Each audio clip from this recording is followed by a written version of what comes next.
અહીં એક સવાલ આપ્યો છે જે એસએસસી માં પૂછાઈ ગયો છે.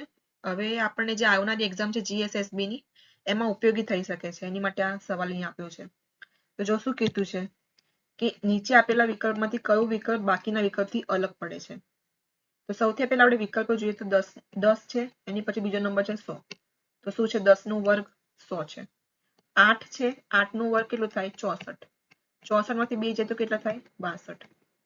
એ રીતે 12 છે, 12 નો વર્ગ કેટલો થાય 144. 144 માંથી 2 જાય તો કેટલા આવે 142. એ રીતે 14 નો વર્ગ કેટલો થાય 196. 196 માંથી 2 જાય તો કેટલા આવે 194. એટલે બધામાં શું આપ્યું છે વર્ગમાંથી 2 બાદ કરવાની. પ્રથમ સંખ્યાના વર્ગમાંથી બીજી 2 બાદ કરીએ એટલે આપણને બીજી સંખ્યા મળે છે. જ્યારે ઓપ્શન એ માં ડાયરેક્ટ વર્ગ આપી દીધો છે.